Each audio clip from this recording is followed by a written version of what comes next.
दोस्तों, आज मैं आप लोगों को एक गांव की रहस्यमय कहानी सुनाने वाला हूं। भारत के एक शांत और सुनसान इलाके में एक छोटा सा गांव था जिसका नाम था सिद्धपुर।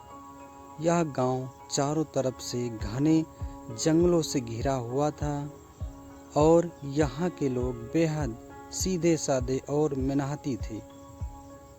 इस गांव की एक खास बात थी कि यहाँ हर रात एक अजीब सी घंटी बजती थी जिसका स्रोत आज तक कोई नहीं जान पाया था। गांव के बच्चे इस घंटी की आवाज़ से बेहद डरते थे और हर रात जब यह बजती वे अपने माता पिता के पास जाकर छुप जाते। गांव के बुजुर्ग कहते थे कि यह घंटी गांव की रक्षा करती है, लेकिन असलियत क्या थी यह कोई नहीं जानता था। एक दिन गांव के मुखिया राम प्रसाद ने तय किया कि वह इस रहस्यमयी घंटी का पता लगाकर ही मानेगा। उसने गांव के सबसे बहादुर युवकों को इकट्ठा किया और जंगल की ओर चल पड़ा। राम प्रसाद और उसके साथी जब जंगल के गहरे हिस्से में पहुंचे तो उन्होंने देखा कि वहां एक पुराना और टूटा फूटा मंदिर था। मंदिर के अंदर एक प्राचीन घंटी लटकी हुई थी जो खुद ब खुद बज रही थी। राम प्रसाद ने अपने साथियों से कहा, हमें इस घंटी को बजने से रोकना होगा।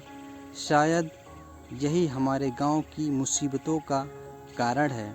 लेकिन जैसे ही उन्होंने घंटी को छूने की कोशिश की, एक तेज रोशनी फैली और रामप्रसाद और उसके साथी बेहोश हो गए। जब वे होश में आए तो उन्होंने खुद को एक गांव से दूर एक अजनबी जगह पर पाया। वहां कोई भी घर या लोग नहीं थे, सिर्फ एक बड़ा सा पेड़ खड़ा था।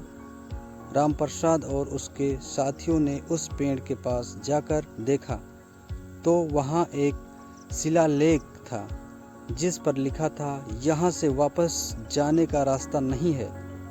ये भी पढ़े, भीगी यादें, एक अनसुनी प्रेम और वेदना की कहानी। वे सब घबराए हुए थे, लेकिन तभी उन्हें एक बूढ़ा आदमी दिखाई दिया।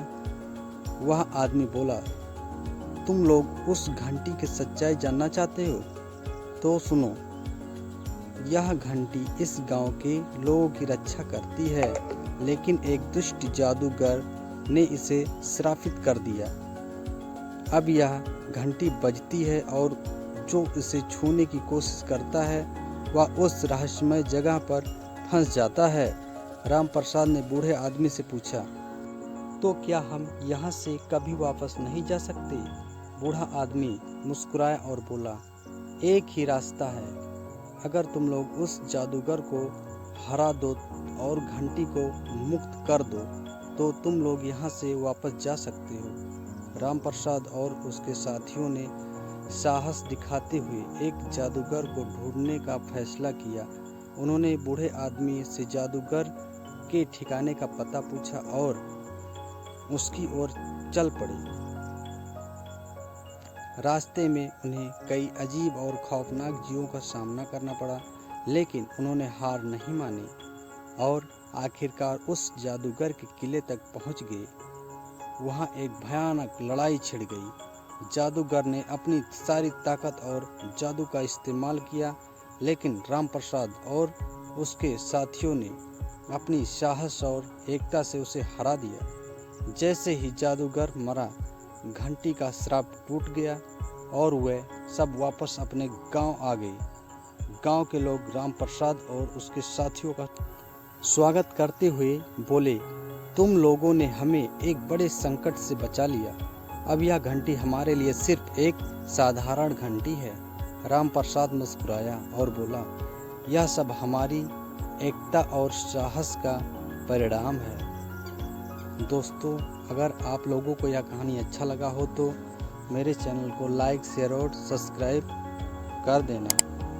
धन्यवाद।